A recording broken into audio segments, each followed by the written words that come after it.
안녕하세요. 초보택시입니다. 25년 1월 8일 수요일입니다. 다들 수고 많으십니다. 별일 없으시죠? 건강하셔야 됩니다. 식사 잘하시고 푹 쉬고 잠 잘 주무셔야 됩니다.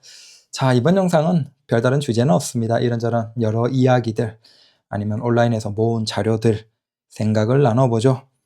어떤 주제로 원하시는 분들은 주절주절 거리는 것이라서 시간 아까우실 겁니다. 보지 마시고 그냥 저도 별 할 일 없다. 너는 또 오늘은 또 뭘 얘기하냐? 뭘 얘기해서 유튜브로 돈 벌려고 하냐? 한번 들으나 보자. 자, 그런 기사님들은 봐주십시오. 고맙습니다. 저는 역시나 이제 저도 전환 중이죠. 그래서 저도 사실은 택시 업으로는 백수예요. 물론 이제 다른 일을 하고 있어서 뭐 기존에 택시 하던 그 시간만큼만 비어 있는 상태이긴 한데 여튼 택시는 백수로 있습니다.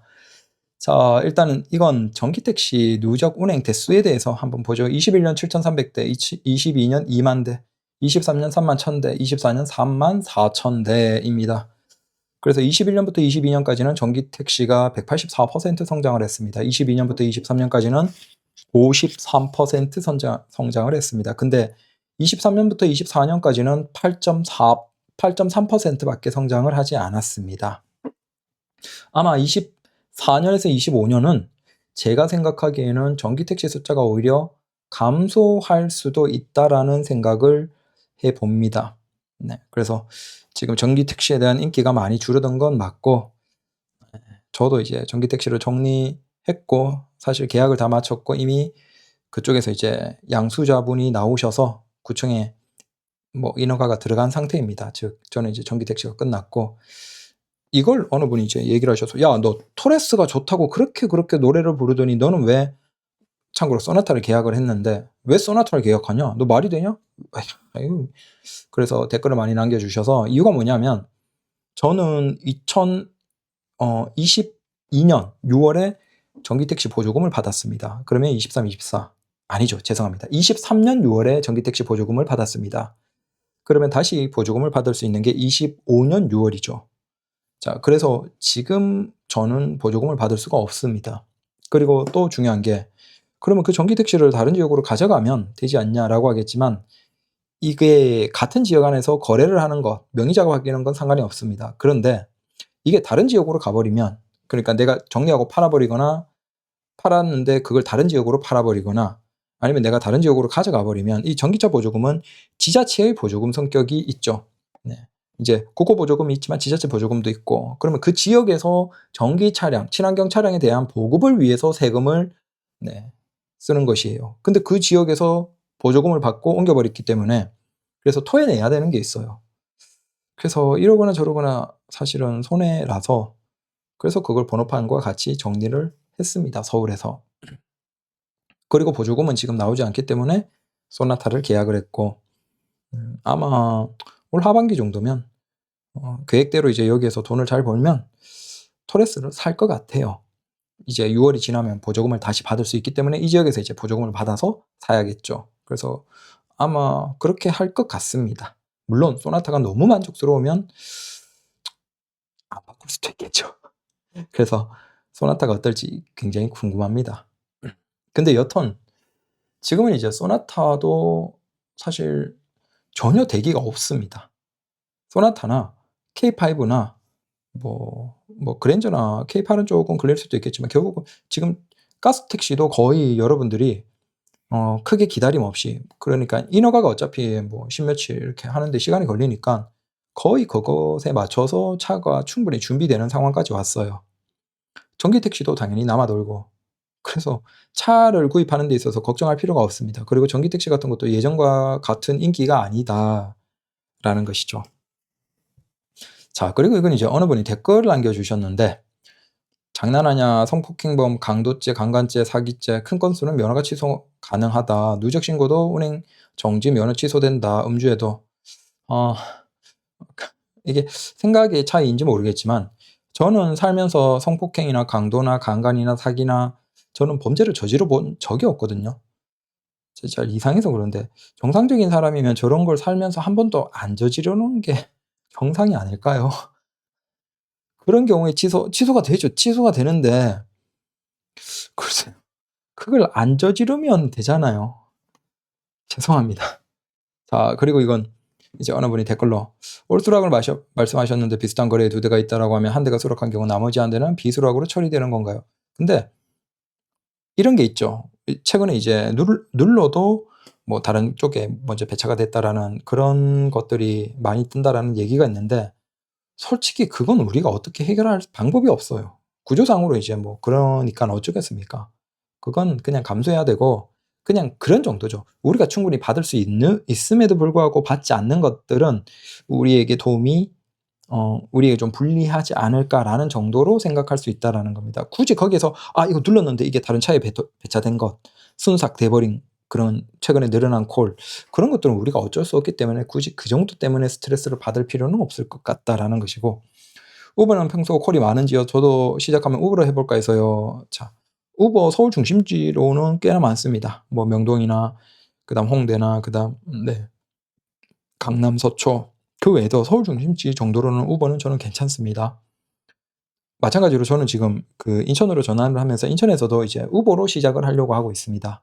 그래서 차 작업하면서 바로 차 나오면 그냥 인천 꽃갈이나 그건 안 달고 그냥 우버 가맹으로 바로 시작을 하려고 하거든요, 여기에서도.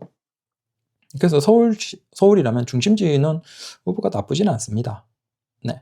자, 인천공항 들어가면 대기 시간이 상당하던데 그냥 빈 차로 돌아오면 많이 손해인가요? 아니면 장시간 대기해서 승객 태우고 나와야 되나요?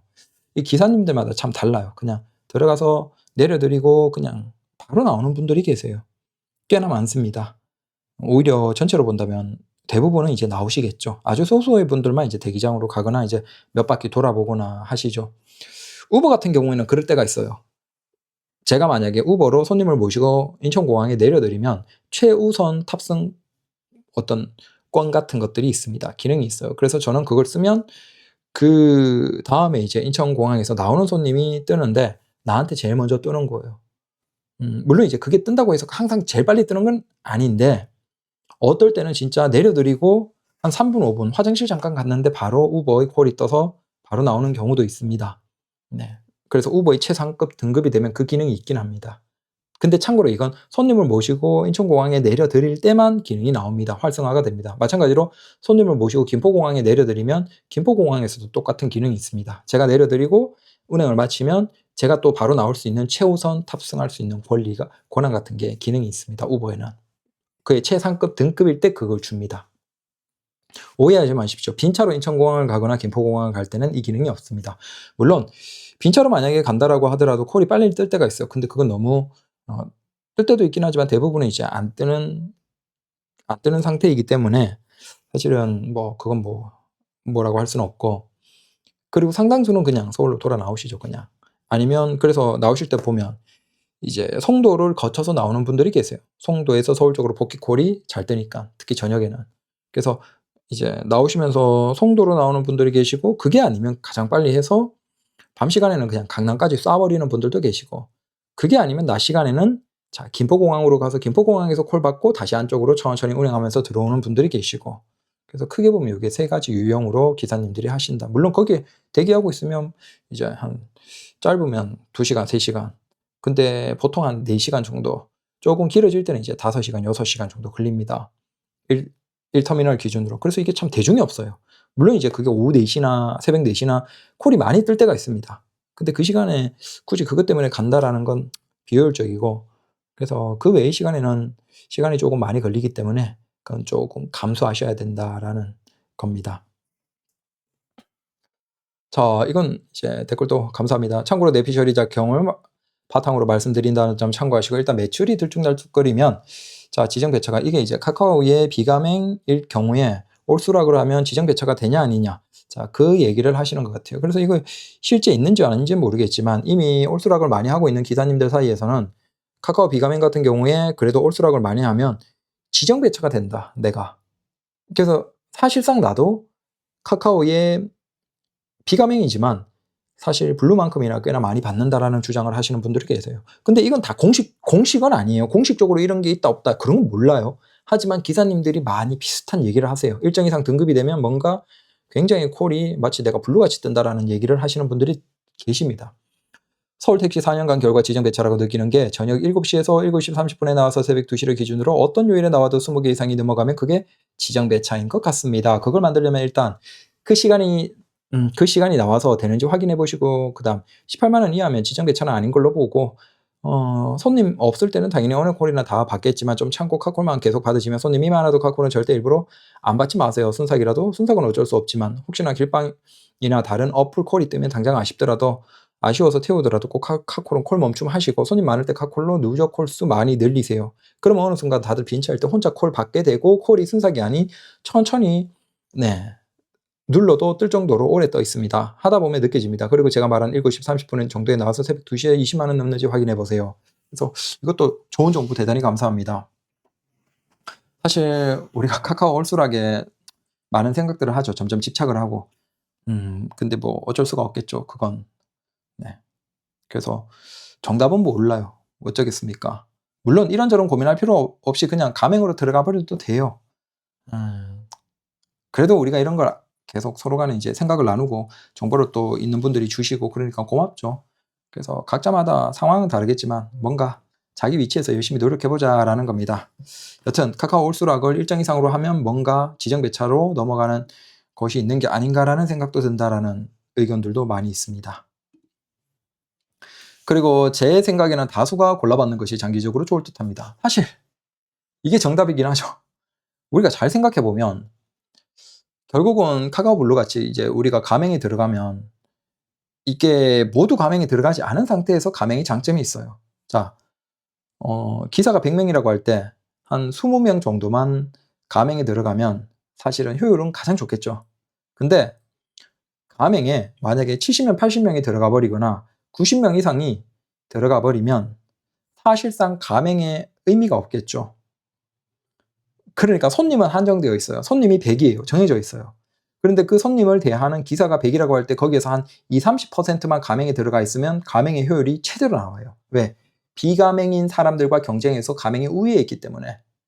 그러면 콜이 넘치는 시간이야 당연히 조금 고생하겠지만 콜이 적은 시간에도 가맹은 잘 돌아가겠죠. 적어도 콜이 많이 빠지더라도 적어도 손님이 100이라고 할 때 한 30-40% 정도는 유지되잖아요. 그럼 그 시간에도 그래도 가맹은 계속 돌아간다라는 얘기죠. 근데 가맹이 만약에 70-80%가 되어버리면 이게 의미가 없어져요. 오히려 모든 기사들이 수수료만 내고 손님은 똑같은 거예요. 100. 그래서 저는 이제 조금 걱정인 게 뭐냐면 이제 블로그가 있고 근데 블로그 이외에 이제 네모나 다른 것들이 나오잖아요. 그런 것들이 나와서 수수료가 조금 낮다고 더 많은 분들이 가맹으로 들어가 버리면 결국은 가맹의 비율이 올라가고 그로 인해서 우리 택시 기사들은 비가맹이 아주 소수만 남아있게 되면 우리 기사들은 정작 손님은 똑같은데 거기에서 이제 수수료만 내는 꼴이 되어버리죠. 근데 참 이걸 누군가가 막기가 힘들죠. 답이 없다. 그래서 차라리 모두가 안 들어가면 괜찮지만 이미 이제 엎질러진 물이고 분명히 수수료를 좀 많이 내도 돈을 많이 버셔야 되는 분들은 이제 그쪽에 들어가서 활동을 하시니까 그분들도 각자의 사정이 있기 때문에 하는 것이기 때문에 동료 기사님들이 그렇게 하는 걸 우리가 뭐라고 할 건 없고 참 그냥 그 생각을 하면 답답하죠. 근데 이 상황을 바꿀 수 있나? 모르겠습니다. 계속 고민해보죠. 자, 이건 이제 그 서울 개인 택시 사업 면허 취소 현황에서 구체적인 내용이에요. 이것도 이제 인터넷에 다른 카페에서 본 건데 한번 보시죠. 전체 서울 기준으로 이제 4만 대 기준으로 취소 건수입니다. 개인 택시 4만 대 수준에서 자 18년에 31건, 19년에 28건, 20년에 30건, 21년 21건, 22년 33건, 23년 34건, 24년 11건 정도가 진행됐던 것이다 라고 합니다. 네. 그러면 여기에서 가장 많은 비중을 차지하는 건 결국 음주죠. 12, 10, 18, 11, 21, 21 그리고 작년 같은 경우에는 이게 통계가 잡히는 그 시점까지 전체 취소 건수가 그러니까 면허 취소가 11건인데 그 중에서 10건이 음주예요. 그러니까 우리가 술만 안 마셔도 택시는 면허 취소될 가능성이 거의 없어요. 자, 저 전체 취소 건수만 하더라도 우리가 통계상으로 봤듯이 0.7% 정도밖에 안 돼요. 굉장히 확률은 적어요. 평범하게 살아가는 사람들은 면허가 취소될래야 될 수가 없어요. 근데 음주하시는 분들이 거의 절반, 퍼센티지로 50% 이상이 됩니다. 그러니까 우리가 솔직히 운전으로 먹고 살잖아요. 그러면 정말 그 다음날, 다다음날 한 2일 정도 쉬지 않는 이상 술을 마시지 마세요. 술을 안 마시면 되는데 운전 일을 하면서 술을 마신다는 게 솔직히 저는 이해가 잘 안 돼요. 왜냐하면 우리가 숙취를 내가 원한다고 내가 딱 정확하게 해소가 되는 게 아니잖아요. 저녁에 마셨지만 숙취가 오전에 남아있어. 그래서 8시에 저녁에 밥 먹으면서 친구랑 술 마셨어. 그리고 집에 가서 푹 잤어. 나는 정상적으로. 우리가 다 자고 나면 이제 뭐 음주에 대한 걱정을 안 하잖아요. 근데 내가 습관적으로 일어나듯이 새벽 4시에 일어나서 이제 준비하고 4시 반이나 이때 일하러 나왔어. 근데 마침 새벽에 음주 단속이 있어. 거기에 불었는데 내가 단속돼서 나왔어. 내가 억울하죠. 아니 난 집에 가서 먹고 잤다. 푹 자고 이제 나온 거다. 이렇게 될 거라고 생각을 못 했다. 라고 하더라도 그건 자기 몸한테 얘기해야 되는 거예요. 그걸 뭐 경찰이나 법적으로 하더라도 답이 없어요. 거기에서 네가 잤다라고 해서 그러면 너는 문제가 없다. 라고 해 주는 것도 아니잖아요. 그러니까 술을 마시지 마세요. 운전을 하시면. 참 이상한 게 운전 일을 하면서 술을 마신다는 것 자체가 저는 사실 이해가 잘 안 돼요. 네. 아니 물론 자기가 몸이 너무 좋아서 뭐 한 대여섯 시간 자고 나면 숙취 완벽하게 된다. 0.03 미만으로 무조건 나온다. 그게 자신하는 분들은 뭐 알아서 마시고 근데 모르죠. 이분들이 뭐 열 몇 명, 20 몇 명씩 음주로 면허 취소되는 분들은 대놓고 마시고 그냥 운전했겠습니까? 아니에요. 그게 아니라니깐요.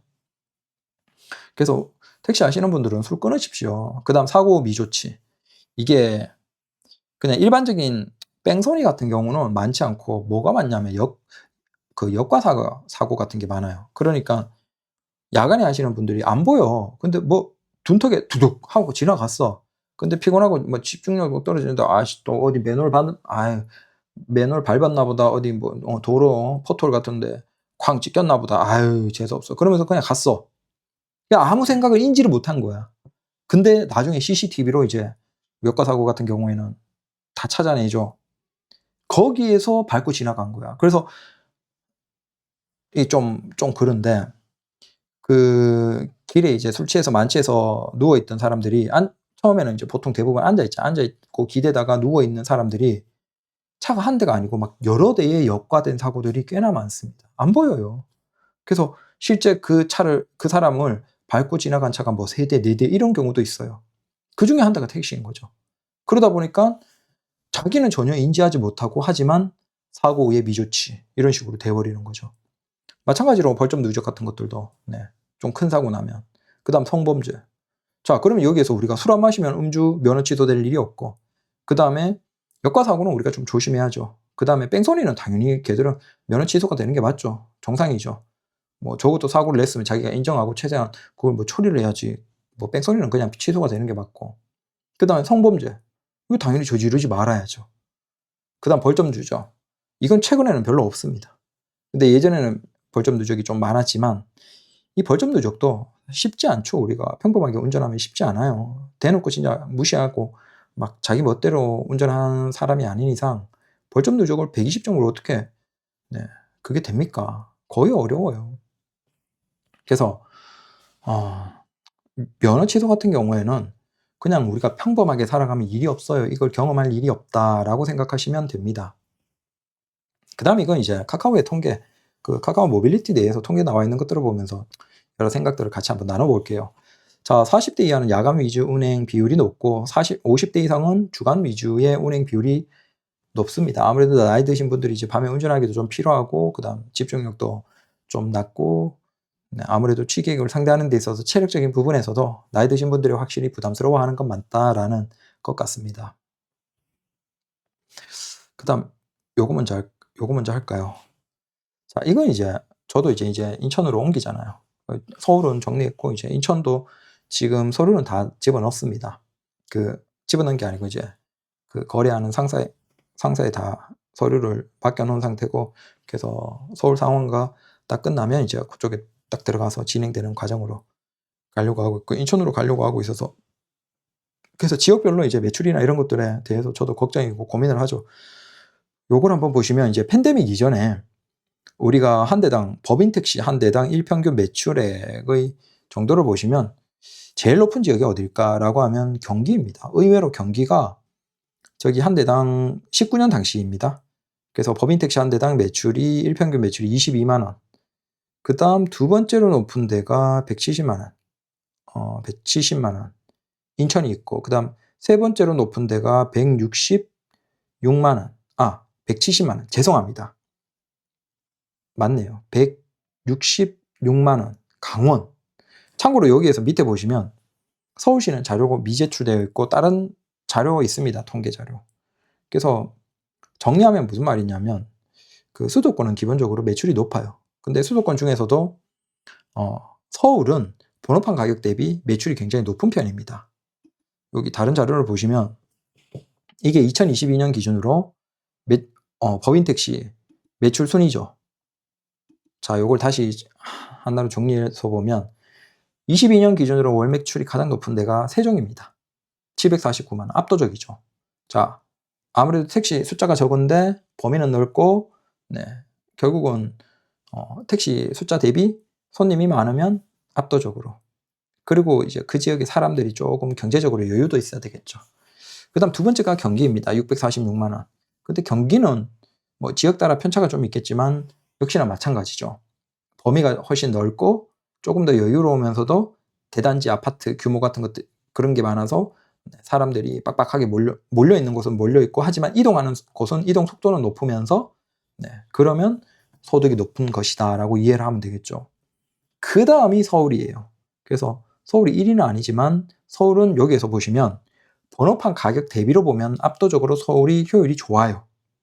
그래서 618만 원. 자, 뭐 서울은 당연히 인구도 930만, 940만이고 뭐 낮 시간에도 밤에도 수많은 사람들이 경기나 지방에서 몰려들고 이동하고, 서울 자체에도 인구가 많고 범위도 크고, 그러니까 서울의 수익은 기본적으로 그냥 받쳐준다. 그 다음에 인천부터 시작해서 이제 뚝 떨어지죠. 자, 그러니까 세종, 경기, 서울, 뭐 경기 중에서도 뭐 화성, 오산 아니면 쭉 돌아가면서 확실히 매출이 높은 지역들이 있죠. 특히 사람들이 많고 돈 많은 사람들, 뭐 삼성의 사업장이 있다든지 뭔가 SK 하이닉스나 어떤 돈 많은 사람들이 있는, 그러면서 이동 거리가 멀고 그다음 사는 곳들이 뚝뚝 떨어져 있는 그런 곳들. 근데 대단지 아파트가 많이 증가해서 인구 유입이 많은 곳들, 그런 데가 매출이 압도적으로 높겠죠. 경기도 중에서도.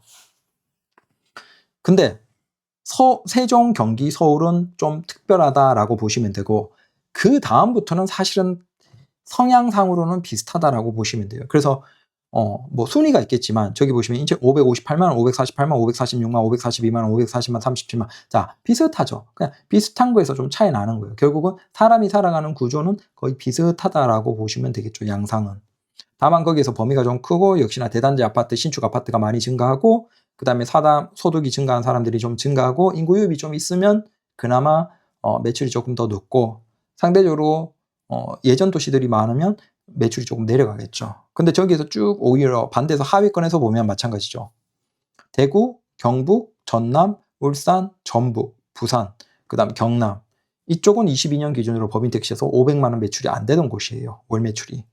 그래서 아무래도 개인택시도 마찬가지로 매출이 낮은 지역들이 대구, 경북, 전남, 울산, 전북, 부산, 이 정도의 수가 되겠죠. 그 지역의 특성으로 본다면 인구가 많이 빠져나간다든지, 아니면 사람들의 소득 증가가 적다든지, 뭐 전국 단위로 해서 사람들이 소득의 매출 정도가 가장 낮다든지, 뭐 그런 것들이 영향이 있을 것이다 라고 생각을 하시면 됩니다. 그래서 그냥 그렇다는 겁니다. 어디가 뭐 정답이고 이건 없어요. 그래서 이걸 물어보는 분들이 계세요. 나는 이제 여기도 있고 저기도 있고 걸쳐 있어. 어디 할까요? 라고.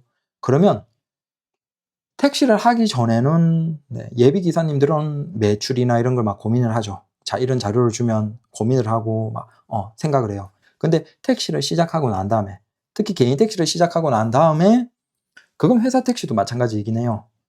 기사님들에게 물어보면 여기에서 여기 지역 고민 중입니다. 어디를 할까요? 라면 진짜 95%가 뭐라고 얘기를 할까요? 집 가까운데. 집 가까운데. 네. 법인 택시도 어디 할까요? 그러면 크게 차이 안 나면 어디 해라? 집 가까운데. 걸어가서 그냥 출근해서 일 시작할 수 있는 집 가까운데. 개인 택시도 어디 할까요? 집 가까운데. 사실 우리가 결국은 시간 따먹기 하는 일이잖아요.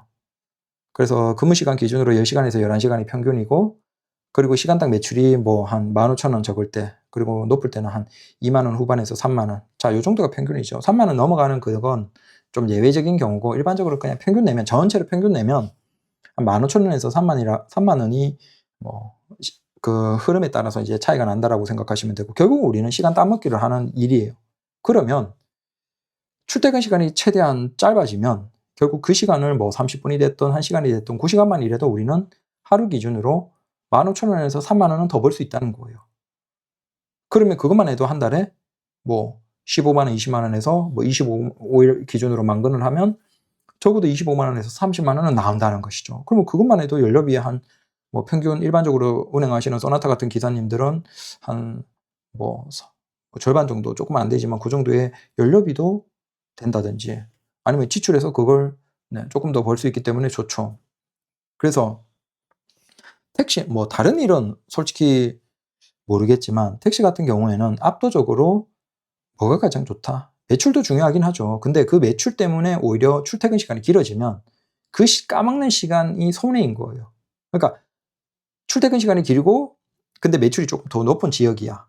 근데 출퇴근 시간이 짧고, 굉장히 짧고 매출은 조금 낮은 지역이야. 그러면 두 지역에서 어느 지역이 좋을까요? 당연히 매출이 낮고 하지만 출퇴근 시간이 극단적으로 짧으면 오히려 그게 매출은 낮아도, 그러니까 평균 매출은 낮아도 그 출퇴근 시간만 하더라도 내가 더 쉴 수 있거나 아니면 더 일을 하면서 그것만 해도 우리가 훨씬 좋아져요. 그래서 정답은 없죠. 그런데 대부분의 기사님들은 지각 감대하시라라고 얘기 드릴 겁니다. 저도 이제 인천으로 옮긴 이유가 제 이제 아이랑 키우고 이제 살아가는 집은 이쪽이에요. 그래서 집 가까운 데가 최고다. 그다음 이거는 이제 역시나 그 카카오에서 그 어떤 글 중에 모빌리티 관련 통계 중에, 자, 호출 영업 비중이 높으면 공차율이 낮고 실차율이 높다. 자, 호출을 많이 받는 기사님들은 실차율이 높은 거예요. 그러니까 공차율은 그냥 혼자 타고 다니는 거, 실차율은 손님이 타신 거를 의미합니다. 손님이 있고 없고. 그러면 우리가 손님이 있는 시간을 늘리면 효율이 굉장히 올라가는 것이겠죠. 근데 호출 비중 기준으로 일반적인 차량들이 한 60%래요. 근데 그 예전에 보면 거의 그걸 통계상으로 냈을 때 45%에서 50% 정도가 되거든요. 공차율 기준으로. 그냥 딱 절반이라고 생각하시면 돼요. 근데 이게 이제 호출을 통해서 손님들이 많이 들어갔고 그 상태에서 호출을 많이 받을 수 있는 기사님들이 증가하면서 그 반대편에서 어떤 현상이 있겠습니까? 반대편에서 호출에 들어가지 않은 기사들은 오히려 공차율의 비율이 증가하는 것이죠. 네. 그래서 카카오 가맹 같은 경우에는 그 가맹의 경우 실차율이 거의 80%대 초반을 넘어서는 수준이래요. 그리고 서울의 택시 평균, 그냥 평균 통계 내버리면 한 60%대고. 그래서 그 가맹이 효율이 높은 건 맞아요. 사실 이걸 우리가 생각해 보면 결국은 마찬가지로 이것도 배외 영업 택시를 타기 위해서 손님들이 호출을 안 했을 때 배외 영업 택시를 타기 위해서 어느 정도 이동하냐라는 것에서 대략 한 450에서 500m 정도를 이동을 하신대요. 자, 이걸 반대로 얘기하면 손님이 이동해서 택시를 타는 그 행위를 오히려 택시가 호출을 받고 가주는 셈인 거죠. 450에서 500m 평균을 이동하는 것을. 그 얘기는 이 이동하는 거리를 통해서 수익을 낸다라고 보시면 되는 거예요. 그리고 여기에서 그 호출을 했을 때 한 15초 정도까지가 그러니까 15초 이내에 차량이 연결이 되면 취소율이 9% 정도래요. 근데 이게 15초에서 이제 1초, 2초 넘어가면서 급격히 올라가기 시작해서 18초를 넘어버리면 취소율이 28%대로 급격히 올라간다라고 합니다. 그래서 여기에서 우리가 뭘 생각해 볼 수 있냐면 카카오 블루의 운영 방식이 있죠. 손님과의 거리가 가깝게 뜨고 그 다음에 손님까지 적극적으로 가는, 그래서 즉시 연결이 되는, 자, 그 구조가 뭐냐. 우리가 카카오는 가맹이라고 하더라도 적어도 비가맹 기사님들과 차별이 없다라는 것이 공식적인 것이죠. 우리 입장에서는 뭔가 차이가 있는 것 같지만 공식적으로 그 알고리즘을 얼마나 많이 들여다봤겠습니까? 근데 정부기관에서도 들여다봤지만 적어도 공식적으로 차별을 하는 건 아니다라는 것이 지금까지 나온 결론이에요. 그 얘기는 결국 여기에서 뭔가의 차이, 즉 뭔가의 차이가 뭐냐라는 거죠. 그 뭔가의 차이가 뭐냐? 결국은 빨리 수락을 해야지만 손님들이 덜 취소하는 거예요. 반면에 우리 같은 경우에는 우리가 그걸 콜을 골라버리면 그건 취소율이 올라가겠죠. 손님까지 가기 전에도 그렇고 갈 때도 그렇고.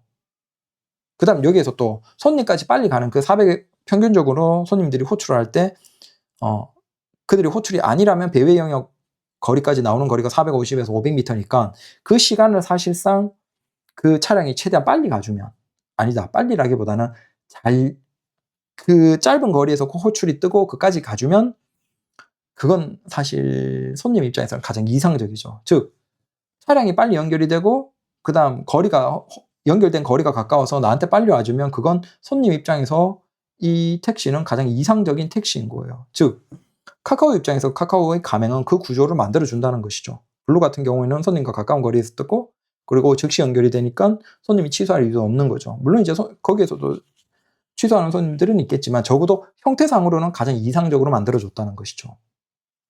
자, 여기에서 우리가 올수락이라는 게 뭐예요? 결국 뜨면 우리는 무조건 눌러서 적어도 블루와 똑같이 우리도 손님에 대해서는 최대한 취소가 안 되도록 빨리 받아주는 것은 하고 있는 거예요. 자, 이거 한 가지는 하고 있죠. 근데 그 반대편에서 뭐가 차이가 나는 거예요? 바로 손님과의 거리예요. 자, 이것도 공식적인 건 아니에요. 근데 저도 많은 기사님들 비교해보고 뭐 비가맹 가맹 기사님들 서로 핸드폰 두고 비교해보고 뭐 해보면 저도 이게 공식은 아닌데 여러분들도 많이 비교를 해보신 분들은 아실 거예요. 가장 뚜렷하게 카카오 블루와 비가맹의 차이가 뭐냐면 손님과의 거리예요. 비가맹도 손님과의 거리가 극히 가까울 때가 있어요. 막 피크 시간이나 어떤 시간대는 손님과 거리가 굉장히 가깝게 콜이 떠요. 근데 상당수의 콜들의 느낌이 뭐냐? 손님과의 거리가 멀어요. 자, 그러니까 이걸 어떻게 실험을 해보면 되냐면 피크 시간에 여기는 무조건 콜이 있는 지역이야. 콜이 있을 수밖에 없는 그 먹자골목이나 아니면 여기야. 내가 그 한 500m, 400m 거리에 딱 정차를 해서 대기를 한번 해보세요. 콜이 뜨죠? 근데 당연히 내가 아는 저기 앞에 이제 400, 500m 앞에 있는 그 역이나 그 근처에서 떠야 되잖아요. 먹자에서. 근데 뭐 이를테면 한 1.5km, 2km 밖에 콜이 뜨죠. 주로 내가 느끼기에는 1km 후반대 거리에서 콜들이 많이 떠요. 뭐 카카오가 자기들의 콜이 그렇게 뜨는 걸 뭐 우리가 뭐 어떻게 뭐라고 하겠습니까? 우리가 거기에 비가맹이면 돈을 내는 것도 아니고. 반면에 여기에서 제일 차이 나는 게 바로 그 가맹이죠. 가맹들은 이 정도 콜의 거리가 많지 않아요. 오히려 가맹분들은 뭐 길 때 몇 킬로도 있겠지만 일반적인 도심에서 좀 여기 가깝고 그런 경우에는 몇백 미터 거리의 콜들이 굉장히 많이 뜨죠.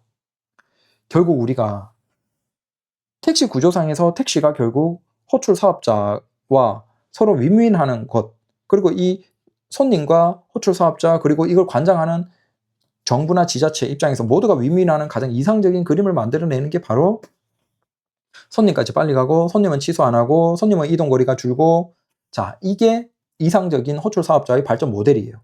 그 모델에서 우리가 적어도 수락은 똑같이 하는데 손님과 우리의 기본적인 콜이 떴을 때 거리 자체가 멀기 때문에 우리가 거기 갈 때 손님이 취소를 한다든지, 자, 이 경험은 손님 입장에서는 어쩔 수 없이 거리가 멀기 때문에 하는 것이고 우리 입장에서는 비가맹이로서 이 콜이 이렇게 뜨니까 어쩔 수 없이 그걸 감수하고 있는 거죠.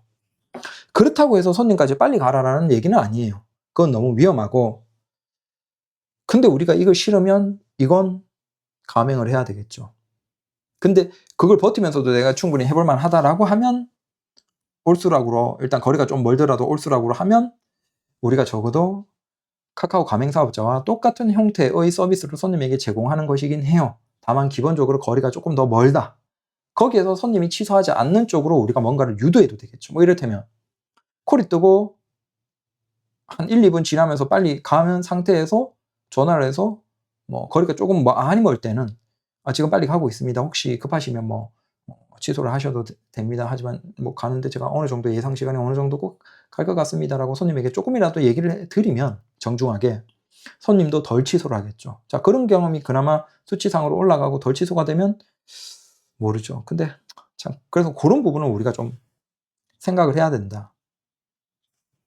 그래서 비슷하게 손님까지 도착하는 시간에 따른 취소율에 차이가 있을 수밖에 없는데 기본적으로 비가맹은 취소율이 높을 수밖에 없겠죠. 상대적으로 가맹에 비해서.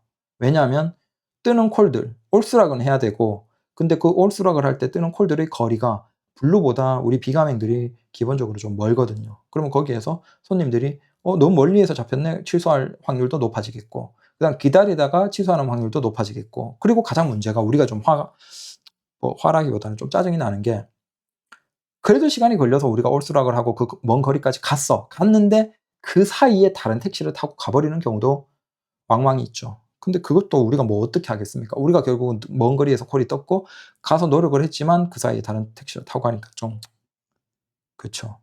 그래서 구조상으로 우리가 가장 그 호출 사업자도 그렇고 지자체도 그렇고 원하는 그 손님도 원하는 그 바가 되기 위해서는 적어도 지금 구조상으로는 카카오 가맹이 되는 게 현실적이다. 하지만 그래도 그러면 너무 묶여버리니까 그게 싫은 분들은 올수락을 하는 것이고, 그 올수락의 한계는 존재하지만 그럼에도 노력을 한다라는 것이고, 우버 같은 경우에는 적어도 거리상으로 뜨는 식으로 되어 있습니다. 공식적으로. 다만 이제 우버가 콜이 좀 더 늘어야 되겠죠. 인천에는 우버가 콜이 어느 정도인지 모르겠습니다. 그건 또 제가 해보고 얘기를 드리겠습니다. 그래서 이 손님과 뜨는 거리가 먼 것은 우리가 기사들이 극복할 수 없는 거예요. 우리 의지로는 어쩔 방법이 없는 것이기 때문에 그 부분은 우리가 감수하고, 결국 그 부분이 비용으로 환산됐다라고 보시면 되겠죠. 카카오 블루 가맹 사업의 비용으로 환산된 그 구조의 핵심이다라고 보시면 될 것 같습니다. 그렇게 이해를 하죠. 자, 요건 또 다른 거, 이제 제가 이제 소나타를 샀죠. 그래서 이게 1월 3일 기준으로 뭔가 바뀌었대요. 기존 같으면 우리가 간이가 있고 그 다음 일반으로 구입하는 게 있죠. 보시면 여기 왼쪽이 일반 가격이에요. 그 다음 오른쪽이 부가세 제외된 이제 간이죠. 간이들이 구입할 수 있는 가격인데, 기존 같으면 우리가 뭐 2,480에 사든지 2,254만 원에 사든지 자기 상황에 따라서 계약을 할 수 있어요. 당연히 그 비용을 내는 것이고. 그런데 이게 1월 3일 기준으로 이제 바뀌었대요. 그래서 무조건 우리는 구입할 때 왼쪽 가격 2,480만 원 기준으로 구입을 하는 거예요.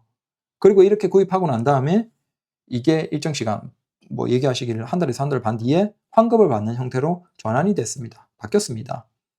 그래서 오해하지 마시라고 얘기를 드립니다. 그리고 저는 이제 소나타 같은 경우에는 왜 소나타를 삽니까? 라고 하는데, 소나타가 제일 쌉니다. 현실적으로 그냥 가격상으로 제일 저렴하죠. 네. 그리고 옵션이 괜찮아요. 그래서 옵션이라기보다는 그 기능이 괜찮아요. 그래서 옵션이 두 가지가 있고, 현대 스마트 센서 저게 64만 원, 그다음에 1열 통풍 시트 저거 두 개 넣어도 102만 원 해서, 그러면 뭐 102만 원 넣으면, 네. 그래서 뭐 풀옵션이라 할 것도 없고 그냥 옵션 두 개 넣고 구입하고, 자, 이 정도만 해도 기능이 괜찮거든요. 요즘 택시에서 제가 생각하기에는 필수적인 게 오토홀드 첫 번째, 그 다음 후측방 경보, 이게 저는 아주 필요하다라고 생각하거든요. 이게 오토바이가 많고 막 그렇기 때문에 오토바이뿐만 아니라 후측방 경보가 있으면 운전할 때 굉장히 편합니다. 이게 적응을 하면. 우리가 아무리 집중을 해도 피곤할 때 이제 사각 같은데 뒤쪽 이제 고개를 돌려서 체크하면 괜찮은데, 이게 좀 일을 하다가 또 한 8시간, 10시간 이렇게 피로가 누적되면 좀 귀찮을 때 있죠. 근데 꼭 그럴 때 마침 또 그 절묘한 사각에 차가 있는 경우, 오토바이가 있는 경우가 종종 있어요.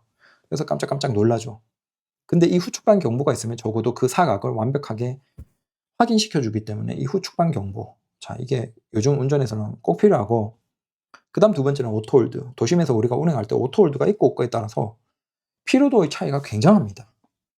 특히 우리가 이제 발목이나 하체나 이런데 이렇게 브레이크를, 신호가 장시간 걸리면 계속 밟고 있어야 되잖아요. 근데 그때 오토홀드가 있으면 그냥 꼭 밟아 놓으면 편하게 있을 수 있기 때문에, 다리를 풀고 뭐 마사지 한다든지 풀고 이제 편하게 있을 수 있기 때문에.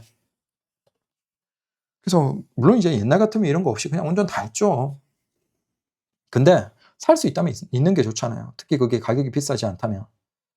그 오토홀드와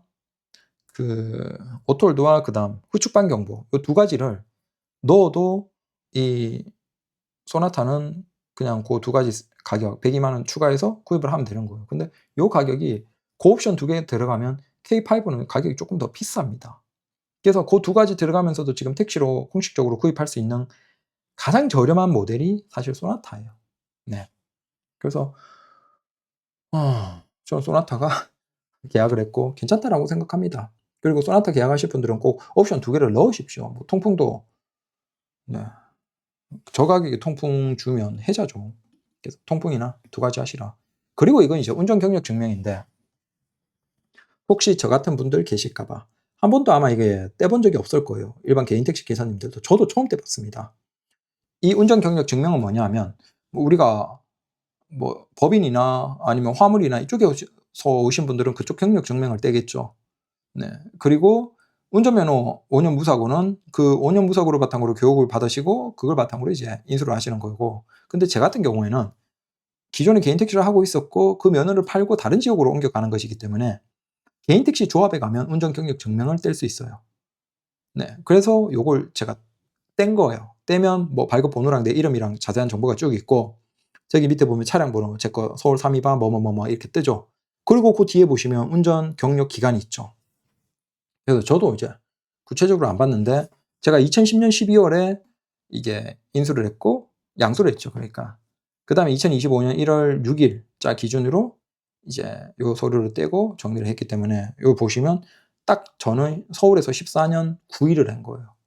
그래서 얼추 15년 됐겠다 생각하는 느낌은 있었는데 네. 1년 딱 모자란 14년 했고 당연히 저는 이제 5년 이상이었기 때문에 바로 이제 파는 거는 문제가 없었죠. 근데 자 이거 반대로 저는 이제 인천을 양수하잖아요. 그러면 양수하면 인천에서는 당연히 저도 5년 동안 묶입니다. 저는 지금 61세가 아니거든요.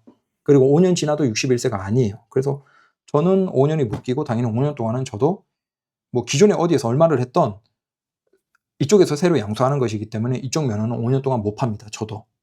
그래서 당연히 5년 묶일 생각하고 하는 것이죠. 근데 딱히 팔 생각이 없어요, 저는.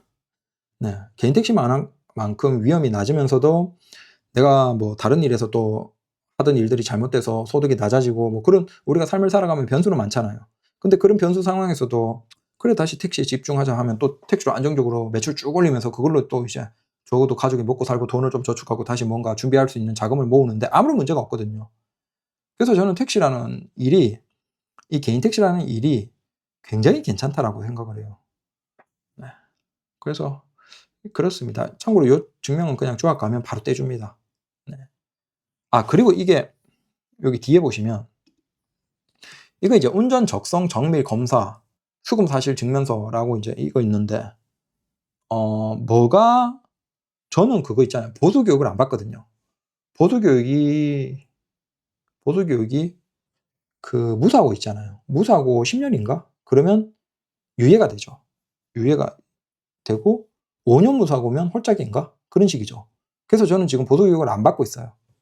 저 이 면허 기준으로 계속 무사고고 법적으로는 그렇거든요. 그래서 그건 그러면 이쪽에서 넘어가면 만약에 제가 이쪽에서 교육을 받고 있었잖아요. 그러면 저쪽에 넘어가면 저쪽에서 똑같이 적용이 돼서 뭔가 교육을 받아야 돼요.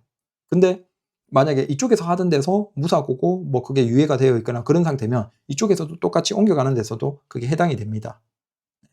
이건 이제 운전에 대한 보수 교육이기 때문에 지역 구분 없이 똑같이 이제 뭐 그게 적용이 된다라고 합니다. 마찬가지로 운전 적성 정밀 검사 이것도 이걸 따고 난 다음에 문제가 없으면 유효해요. 예전 게 딴 게.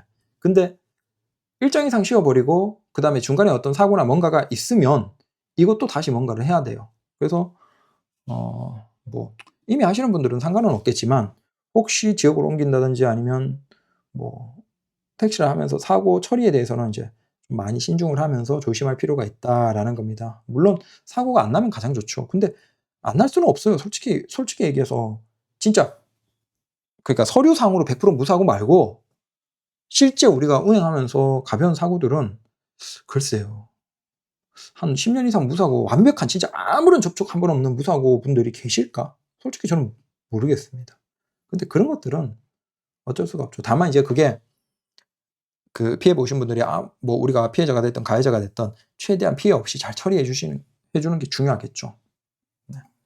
그걸 힘싸움 하지 말고 막 서로 뭐 그러지 말고 그냥 잘 처리하면 된다라는 겁니다. 그래서 괜히 가끔 보면 이제 자존심 때문에 어 그냥 "야 내가 별로 잘못 안 한 것 같은데." 저기에서 되게 뭐 그러고 병원 들어가서 들어눕고 그러면서 근데 대부분 보면 우리 어쩔 수 없이 운전밥 먹는 사람들이 네 억울합니다. 근데 어쩌겠습니까? 그 감수해야죠.